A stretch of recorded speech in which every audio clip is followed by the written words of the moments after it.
자, 반갑습니다. 루카스 장진민 강사입니다. 시험 보느라고 수고 많으셨습니다. 자, 바로 해설을 들어가겠습니다. 문제 6번부터 제가 이제 하면 됩니다. 문제 6번입니다. 다음은 우리나라 법률 제정 그리고 예산 결산 과정을 나타내는 것이다. 틀린 것은 뭐냐? 뭐 아주 간단한 개념 문제죠. 그렇죠? 일단 그림이 두 가지가 나와 있습니다. 첫 번째 위에 있는 그림이요. 법률 제정 절차고요. 그러니까 입법 절차가 되겠죠. 그다음 밑에는 예산 안 확정 및 결산 그런 절차가 쭉 나와 있습니다. 자, 바로 볼게요. 보기 1번. 기역은 국회의원, 그러니까 10인 이상 또는 정부가 할 수 있다. 할 수 있죠. 네. 그러니까 10인 이상의 의원들이 모이면 법안을 발의할 수 있고요. 맞죠? 요거 숫자에 유의하시기 바랍니다. 10인 이상입니다. 알겠죠? 그리고 행정부도 법안을 제출할 수 있죠. 행정부도 법안을 제출할 수가 있고요. 뭐 하나 말씀드리면 이제 공부를 많이 하셨으니까 다 아시겠지만 여기에 의원 내각제적인 요소가 가미되어 있는 것으로 볼 수 있죠. 그렇죠? 네. 다음 보기 2번. 니은의 과정이 뭡니까? 법률안 심의 의결 과정이군요. 그렇죠? 이것은 국무회의와 국회 상임위에서 동시에 이루어진다. 이건 거짓말입니다. 네, 답은 2번입니다. 그렇죠? 국무회의가 거기 왜 낍니까? 그렇잖아요. 국회의원들끼리 모여서 법안을 심의를 해야죠. 답은 2번이고요. 국무회의가 틀렸습니다. 다음 보기 3번. A가 뭡니까? 예산안 편성이군요. 예산이 국회에 제출될 때까지의 과정으로 정부가 담당한다. 맞습니다. 알겠죠? 예산안을 편성하는 것은 행정부가 하는 것입니다.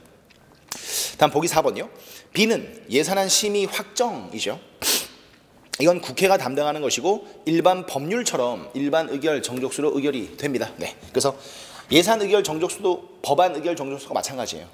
어떻게 하는 거죠? 총 제적 의원 과반수 이상이 일단 출석하고요. 출석 정족수가 반드시 있다는 걸 잊지 마세요. 그리고 출석 의원 중에서 과반수 이상이 또 찬성하면 일반 의결 정족수가 성립이 됩니다. 그러면 가결, 네, 통과되는 거죠. 문제는 쉽습니다. 정답 2번이었습니다. 자, 다음에 넘겨볼게요. 문제 7번 보겠습니다. 자, 문제 7번도 뭐 쉽죠. 그죠? 헌법 문제라 볼 수 있겠고 위헌 법률 심판과 헌법 소원 심판 문제가 되겠습니다. 자, 제시문은 생략을 하겠습니다. 다 풀어보셨으니까 빨리 볼게요. 자, 옳은 것을 찾는 겁니다. 첫 번째요. 기역을 담당하는 기관은 대법원이다. 말이 안 되죠. 네. 위헌 법률 심판이라든가 그리고 헌법 소원 심판 이건 당연히 어디가 합니까? 헌법재판소가 하겠죠. 당연한 거 아니에요. 그죠? 대법원이 하는 건 뭡니까? 상고심 또는 재항고심을 관할을 합니다. 그죠? 자, 기역은 틀렸고요. 다음 보기 니은이요. 기역에서 그러니까 위헌 법률 심판에서 해당 법률이 위헌으로 결정되면 그 법률은 즉시 효력이 상실됩니다. 그죠? 뭐 맞는 말이죠. 니은은 맞고요. 이 위헌 법률 심판에서 세 가지의 결정이 나오죠. 위헌 결정, 그리고 헌법 불합치 결정, 그리고 합헌 결정이 내려질 수 있습니다. 위헌 결정이 내려지면 해당 법률은 즉시 효력이 상실됩니다. 그리고 헌법 불합치는 뭐예요? 일정한 유예 기간을 두고 그리고 국회한테 법률 개정의 기회를 주죠. 맞죠? 합헌은 뭐 당연히 해당 법률의 효력은 계속 유지가 됩니다. 그리고 하나만 더 알려드리면 위헌이든 헌법 불합치든 이것이 나오려면 9명의 재판관 중에서 6인 이상이 찬성해야지만, 그렇죠? 6인 이상의 헌법 재판관이 찬성을 해야지만 위헌 그리고 헌법 불합치가 나옵니다. 됐죠? 자, 다음 디귿이요. 니은 심판 과정에서, 그러니까 헌법 소원 심판에서 A씨는 변호인을 선임하지 않아도 된다. 이런 것들이 조금 지엽적인 형태의 문제인데 뭐 기본서를 꼼꼼하게 읽어보신 분들이라면 아실 겁니다. 자, 헌법 소원은요. 변호인, 그러니까 변호사 강제주의입니다. 무슨 말이냐고요? 변호사를 선임하지 않으면 헌법 소원은 못합니다. 네, 알겠죠? 그래서 변호사 강제 선임주의가 들어가 있다는 걸 좀 챙겨 놓으시고요. 디귿은 틀렸습니다. 다음 리을이요. 니은 심판 결과, 그러니까 헌법 소원 심판 결과 인용 결정이 내려지면 공권력 작용이 취소되겠죠. 당연하죠. 인용이 무슨 말입니까? 청구인의 청구 내용에 이유 있음이라는 뜻이죠. 그러니까 공권력의 부당성이 인정된다라는 뜻이니까요. 당연히 공권력 발동이 효력이 상실이 되겠죠. 취소가 될 것입니다. 정답은 4번입니다. 니은과 리을요. 역시나 솔직히 문제는 어렵지가 않습니다. 네. 다음에 문제 8번으로 갑니다. 자, 8번이요. 형사법 문제가 되겠습니다. 옳게 추론한 것은 뭐냐? 이게 실제로 있었던 사건입니다. 혀절단 사건인데요. 자, 좀 골 때리죠. 볼게요. 1번. B의 행위는 책임성이 조각된다. 아닙니다. 이건 정당방위입니다. 자신의 법익 보호를 위해서 정당하게 방위를 행사합니다. 그러니까 책임 조각이 아니고 뭐가 조각됩니까? 위법성이 조각이 되겠죠. 다음 2번이요. 법원에서는 B에게 유죄를 선고했을 것이다. 유죄 아닙니다. 위법성이 조각되니까 그죠? 범죄는 성립이 되지 않겠죠. 다음 3번이요. B의 행위는 범죄의 구성 요건에는 해당된다. 네, 구성 요건에는 해당이 되죠. 혀를 잘라버렸습니다. 그럼 당연히 범죄의 구성 요건에는 해당이 되지만 역시나 정당방위가 성립되어서 위법성이 조각되는 거죠. 그래서 범죄가 성립이 되지 않는 것입니다. 네, 답은 3번이고요. 보기 4번요. 법원은 B의 행위를 강요된 행위로 판단하고 있다. 아닙니다. 정당방위라니까요. 강요된 행위는 뭡니까? 책임성이 조각되는 겁니다. 그죠? 뭐 심신상실자 또는 형법상 만 14세 미만의 자들은 형사 미성년으로서 책임성이 조각되죠. 그죠? 네. 문제는 역시나 쉬웠습니다. 정답은 3번이었어요. 다음 문제 9번으로 갑니다. 자, 그림을 보니까 상속 문제네요. 그죠? 법적 타당성이 떨어지는 것은 뭐냐? 자, 간단하게 다시 한번 그려보면 A 그리고 법률원 배우자 B 그리고 누가 나옵니까?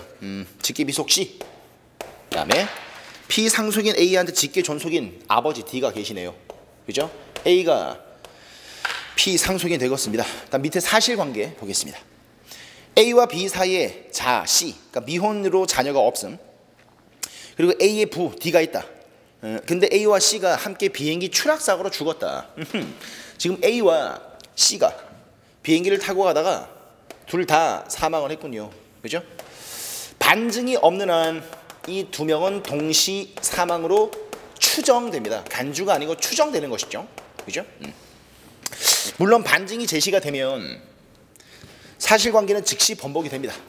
맞죠? 그리고 또 하나, 동시 사망자 간에는 상속이 이루어집니까? 이루어지지 않습니까? 이루어지지 않습니다. 동시에 사망했으니까요. 그죠? 그럼 만약에 동시 사망했다는 것이 확정된다면 그때는 유언이 없으니까 법정 상속인은 일단 1순위가 없죠. 그러면 2순위인 D로 갑니다. 그리고 동순위자는 법률원 배우자인 B가 되겠죠. 물론 상속분은 2대 3이 될 것이고 전체 파이는 2대 3이니까 5가 되겠네요. 그래서 총 상속 재산에 대해서 D는 5분의 2 그리고 B는 5분의 3을 받을 것입니다. 뭐 쉽죠. 그죠? 자, 볼게요. 1번. 누가 먼저 죽었느냐에 따라서 상속이 달라집니다. 해볼까요? 일단 A가 먼저 죽었으면 먼저 죽고 그 잠깐의 찰나에서 A의 상속 재산이 C한테 갑니다. 그렇죠? 1순위가 지금 몇 분 동안 살아있으니까. 그리고 C가 죽겠죠? 그럼 C의 재산이 1순위한테 내려가야 되는데 1순위 없죠? 맞죠? 그리고 2순위는 있어요 없어요? 있잖아요. 자기 엄마요. 그리고 동순위로 가름되는 배우자도 없으니까. 맞죠? 결국에는 A의 돈이 일단은 C하고 B한테 갔다가 이 C의 돈이 다시 또 B한테 가는 겁니다. 그래서 결론적으로 말씀드리면 배우자인 B가 전액 단독 상속을 받게 되는 것입니다. 맞죠? 하지만 A와 C가 동시에 죽었다면 이렇게 되는 거죠. 그리고 C가 먼저 죽었으면 당연히 1순위가 없어지니까 역시나 똑같이 A의 돈은요 D와 B한테 가는 것입니다. 그래서 A와 C의 그 사망 시점에 따라 가지고 법정 상속인은 달라질 수가 있습니다. 네, 1번은 맞습니다. 다음 2번. A가 C보다 먼저 죽었다면 B가 최종 상속인이 될 것이다. 맞죠? 아까 보여드렸고요. 다음 3번이요. C가 A보다 먼저 사망했다면 B와 D가 공동으로 상속을 받겠죠. 다음 4번이요. A와 C가 동시에 죽었다면 B가 전 재산을 상속받는다. 아니라니까. 동시 사망이어도 D와 B가 이렇게 상속 비율이 정해지는 것입니다. 됐죠? 정답은 4번입니다. 뭐 복잡하게 상속분을 계산하는 그런 형태의 문제도 아닙니다. 요 정도 문제는요 당연히 푸셔야 됩니다. 알겠죠? 자, 다음 10번부터 사회문화 문제가 나와 있습니다. 볼게요. 10번. 관점 찾기 문제죠. 제시문은 무슨 관점입니까? 갈등론적 시각입니다. 아직도 이걸 해석을 못 하신다면 이건 문제가 심각한 겁니다. 아시겠죠? 자, 어디를 보면 갈등론이라는 걸 알 수 있습니까? 볼까요? 구성 요소들은요, 항상 서로 대립하고 불일치한 상태로 존재한다. 근데 이러한 갈등은 사회 변동과 진보에 기여한다. 그러니까 사회 자체를 일단 대립과 모순으로 보고 있고 갈등을 긍정적으로 인식하고 있죠. 이게 갈등론적 관점의 특징입니다. 자, 갑이요. 명문대를 졸업한 사람이 높은 보수의 좋은 직장을 갖는 건 능력에 따라 대우하는 것이니까 당연하다. 이건 기능론적 관점이죠. 맞죠? 개인의 능력과 그 개인의 노력 또는 개인이 사회에 기여한 측면, 성과에 따라서 희소 가치가 분배되는 것은 당연한 거 아니냐? 빈부격차를 당연하게 인식하는 것이 바로 기능론적 관점의 논리입니다. 됐죠? 다음 명문대학이라고 규정한 사람이 누구지? 결국 사회의 기득권층이 자신들의 졸업대학을 그렇게 칭하고 입학 조건을 까다롭게 만드는 것이다. 결국 이 사회는 기득권층들이 자신들의 기득권을 유지하기 위해서 일방적으로 이런 것들을 강제하고 억압하는 구조다라고 바라보는 거죠. 이게 갈등론의 대표 논리죠. 을은 맞고요. 다음 명문대학은 시대에 따라 달라지고 있다. 특정 집단이 명문대학을 결정하고 강요하는 것은 아니라고 봐. 이건 갈등론적 시각이 아니죠. 그죠? 또 시대에 따라서 명문대학이라는 것의 의미는 달라질 수 있다는 거니까 이건 개념의 상대성을 강조하는 것입니다. 이게 바로 미시적 관점으로 해석을 할 수가 있죠. 됐죠? 다음에 따지고 보면 대학 졸업생들이 별로 큰 능력의 차이가 없음에도 불구하고 출신 대학에 따라서 차별이 이루어지고 있다. 이 차별이라는 건 공정하지 못하다. 이런 게 전제로 깔리는 개념이죠. 그러니까 부당하게 차별을 받고 있다는 것은 갈등론적 시각으로 해석을 할 수가 있습니다. 됐죠? 답은 뭐예요? 을과 정이네요. 4번이요. 알겠죠? 아주 간단한 기능론과 갈등론적 관점 구별하기 문제라고 보시면 되겠습니다. 됐죠? 다음에 문제 11번이요. 연구 방법 문제라고 보시면 되겠습니다. 자, 11번 봅니다. 다음 수업 장면에서 기억에 교사의 평가로 적절한 말을 찾아봐라. 자, 볼게요. 교사, 연구 결과를 발표해봐라. 학생, 저는 우리 학교 학생들의 언어 영역 성적과 사회탐구 영역 성적의 상관관계를 알아보기 위해서, 자, 언어, 이제 국어로 바뀌었죠. 국어든 언어든 그게 그거죠. 이 성적과 사회탐구, 그 사탐 성적 간에 뭐를 연구하기 때문입니까? 상관관계를 분석을 하기 때문이다. 그러면 두 변수 간의 상관관계를 분석하기 위해서 하는 연구는 양적 연구죠. 규칙성과 법칙성을 발견하려고 하는 것이니까요. 그렇죠? 다음요. 우리 학교 2학년 여학생 30명을 골라서, 이거 뻔히 보이지 않아요? 그죠? 왜 여학생만 고르는 겁니까? 남학생은 짐승이에요? 아니잖아요. 그죠? 그러니까 또 학년도 지금 잘못됐죠. 2학년 학생만 지금 뽑았습니다. 여학생만 뽑았고 2학년 학생만 뽑았으니까 이건 지금 뭘 보여주는 겁니까? 표본 집단의 대표성이 없음, 이걸 지금 보여주고 있는 것입니다. 그렇죠? 자, 그리고 그랬더니 언어 점수가 높을수록 사탐 성적도 높다라는 결과가 나왔대요. 언어 점수가 높을수록 사탐 점수도 높답니다. 여기 조금 어렵습니다, 여러분. 잘 한번 생각해 보세요. 언어가 점수가 높아서 사탐 점수가 높은 건지, 아니면 사탐이 높아서 언어가 높은 건지, 분명해요. 이거 모호합니까?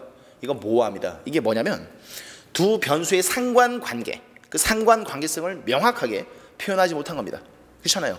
언어의 점수가 높을수록 사탐이 높을 것이다 라는 분명한 가설이 설정이 안 되어 있습니다. 그렇지 않습니까? 도대체 뭐가 높아서 다른 것이 같이 높아지는 것인가? 이 상관관계성이 지금 애매모호합니다. 그렇죠? 이것도 연구 과정에서 오류가 있는 것이죠. 그죠? 표본 집단의 대표성도 무너졌고요. 되죠? 자, 그럼 교사가 이제 부족하면 평가를 해야 되겠죠. 그럼 여러분들이 이제 교사가 되어서 평가를 하시는 그런 문제입니다. 기억이요. 대표성을 갖고 있을까요? 이렇게 평가할 수 있겠죠. 그리고 대표성은 무너졌습니다. 기억은 맞고요. 니은요. 개념의 조작적 정의가 제대로 이루어졌을까요? 이건 제대로 이루어졌습니다. 왜요? 지금 변수가 완벽하게 조작적으로 정의가 됐죠. 왜요? 이 점수는 수치화되어 있으니까. 숫자로 표현이 가능하지 않습니까? 그렇죠? 그래서 개념의 조작적인 정의는 문제가 없습니다. 다음 디귿이요. 네, 이게 답이죠. 두 변수 간의 인과관계성이 명확하다고 할 수 있느냐? 네, 명확하지 못합니다.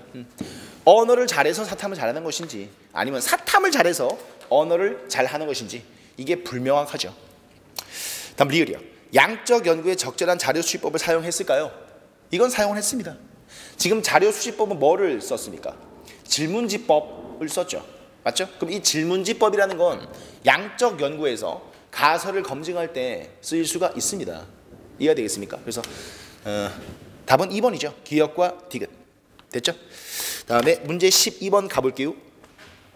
문제 12번은 여러분들이 제일 싫어하시는 주제 중에 하나입니다. 바로 사회 집단과 사회 조직을 찾는 문제입니다. 근데 이것도 제가 좀 의도적으로 약간 쉽게 문제를 좀 냈고요. 자, 바르게 연결한 것은 공식 조직이면서 자발적 결사체이다.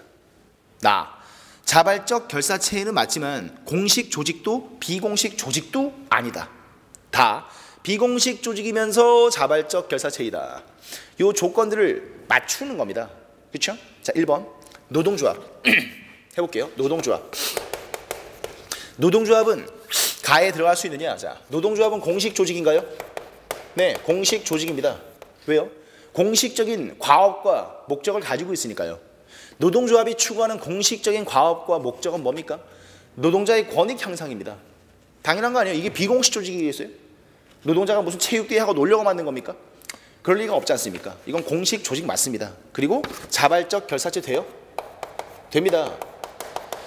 노동자라면 누구나 이 조합에 가입할 수 있고 탈퇴할 수 있고, 그죠? 가입과 탈퇴의 자유가 보장이 되며, 그렇죠? 그리고 대표적인 이익 집단 중에 하나죠. 자발적 결사체에 들어갑니다. 노동조합 맞네요. 다음 인터넷 동호회. 인터넷 동호회도 하나씩 살펴볼게요. 자, 이게 나에 들어갈 수 있느냐? 이거 자발적 결사체 됩니까? 당연히 됩니다. 인터넷 동호회도 가입과 탈퇴의 자유 당연히 보장됩니다. 근데 이건 공식 조직도 비공식 조직도 아니다. 맞나요? 네, 맞습니다. 이게 조금 헷갈릴 수 있어요. 왜냐하면 인터넷 동호회는 공식적인 과업은 없습니다. 놀려고 만든 거니까. 근데 비공식 조직은 될 수가 있어 없어요? 없죠. 왜냐하면 비공식 조직이 성립되려면 반드시 어떠한 특정한 공식 조직 안에 들어가야 됩니다. 근데 여러분 설마 인터넷이 공식 조직이에요? 이게 말이 돼요? 인터넷은 공식 조직이라고 볼 수가 없습니다. 그러니까 이런 것들이 순수한 자발적 결사체의 특성만 가지고 있는 사례죠. 이게 조금 헷갈릴 수 있었을 거예요. 알겠죠? 자, 인터넷 동아리도 나에 들어갈 수가 있네요. 다음 교내 동아리. 이게 제일 많이 연습을 하신 거죠. 어떤 학교 안에 들어가 있는 동아리는 자발적 결사체가 됩니다. 당연하죠. 그리고 학교 안에 들어가 있는 것이니까 이게 비공식 조직인 자발적 결사체가 되는 것이죠. 쉽죠? 네, 정답은 1번밖에 없습니다. 오케이. 다음에 문제 13번 가보겠습니다. 약간의 도표 해석과 사회보험 또는 공공부조 이런 것들을 섞은 문제가 되겠습니다. 볼게요. 자, 옳은 분석을 찾는 것입니다. 직업이 없는 노인의 주요 소득원이 지금 표로 쭉 나와 있습니다. 이거 뭐 제가 다 그릴 수는 없고 간단하게 한번 보겠습니다. A, B, C국이 나와 있고요. 그리고 OECD 국가 평균 값이 나와 있어요. 자, 공공연금이 처음 나오죠. 그 공공연금이 뭘까요? 국민연금 같은 겁니다. 예. 그러니까 이건 사회보험으로 볼 수 있겠죠. 다음에 정부 지원금, 이건 공공부조 형태로 볼 수가 있겠습니다. 그렇잖아요. 다음에 가족, 이건 뭐예요? 자식들이 그냥 먹여 살리는 것이니까 이건 사회보장 제도가 아니죠. 다음에 기타는 뭐 기타 등등등이 있나 봐요. 네. 자, 보겠습니다. 보기 기억. A국은 사회보험과 공공부조가 상대적으로 잘 갖춰져 있다. 아닌데, 그죠? A국은 지금 공공연금이 얼마예요? 겨우 7.2죠. 대략 한 7이고 공공부조는요. 헐, 빵이네요. 잘 갖춰지지 않습니다. 쉬워요. 기억 틀렸고요. 다음 니은. B국이 공공부조로 지출하는 예산 총액은 OECD 평균값보다 높을 것이다. 자, B국 공공부조 얼마죠? 2.3이네요. 그죠? OECD는요. 9.6이구만. 틀렸다고요. 그냥 읽으시면 돼요. 진짜 간단한 문제입니다. 아시겠죠? 다음 디귿이요. C국은 A국에 비해서 C국은 지금 24.7, 2.6, A국은 7.2 빵이니까 C국은 A국에 비해서 사회적 안전망으로서 국가 역할이 더 크다. 네, 맞습니다. 그러니까 C국이 A국에 비해서 좀 더 사회 안전망 또는 사회 보장 제도 이런 것들이 좀 더 잘 발달이 되어 있네요. 되죠? 다음 리을이요. B국은 A국에 비해서 취약계층에 대해서 개인의 책임보다 사회 연대 책임을 강조한다. 아, 그럼요. 사회 연대 책임을 강조한다는 말의 뜻이 뭘까요? 빈곤의 문제 또는 노인의 소외 문제는 가족만의 문제가 아니다. 개인의 능력의 문제만은 아니다. 이런 뜻입니다. 그러니까 사회적인 연대 책임을 좀 더 강조한다는 것은요. 국가 개입해서 이런 사회보험과 공공부조 같은 것들을 많이 만들어주겠다라는 뜻이지 않습니까? 그렇죠? 그러니까 B국도 A국에 비해서 좀 더 사회보험과 공공부조가 잘 돼 있죠. 그러니까 사회적으로 연대 책임이 좀 더 강조되고 있다는 걸 보여주는 겁니다. 되죠? 정답은 디귿 리을이요. 4번 되겠습니다. 자, 이제 마지막이죠. 문제 14번이요. 문화 문제가 되겠습니다. 이런 읽고 푸는 문제를 조금 어려워하시는 분들이 꽤 있습니다. 근데 극복을 하셔야 됩니다. 아시겠죠? 자, 틀린 것은 뭐냐? 바로 볼게요. 보기 1번. 비교론적 관점을 적용해서 문화를 연구했다. 네, 맞습니다. 비교론적 관점이라는 건 뭐죠? 어느 한 문화와 다른 문화들을 이렇게 비교하면서 바라보는 것입니다. 그죠? 어떤 한 특정한 문화만 놓고 그것을 집중적으로 보는 것이 아니고 어느 한 문화와 다른 특성을 가진 문화들을 비교하면서 바라보는 것이 비교론적 관점이죠. 그잖아요. 네. 보기 1번. 비교론적 관점은 접목되어 있고요. 보기 2번. 야오족 배우자 선택 문화에 있어서 외재적 변동이 나타났다. 그럼요. 외재적 변동이라는 건 무슨 말일까요? 다른 사회에서 문화가 전파되어 와서 그 사회의 문화가 변동되었다라는 것입니다. 이해가 되겠어요? 네. 역시나 제시문엔 외재적인 변동 또는 문화 전파 얼마든지 찾을 수가 있고요. 됐죠? 다음 3번이요. 야오족의 배우자 선택 방식이 있어서 문화 공존이 존재한다. 맞죠? 문화 공존 또는 문화 병존이라는 건 이런 문화 전파와 같은 외재적 문화 변동에 의해서 우리 문화 요소와 전파되어 온 타 문화 요소가 어떻게 해요? 같이 존재하는 것입니다. 이해돼요? 다 찾을 수 있습니다. 근데 보기 4번 보시면 문화 지체 현상이 나타나고 있다. 이게 틀렸죠. 아니, 제시문 그 어디에서 문화 지체 현상이 나와 있습니까? 없습니다.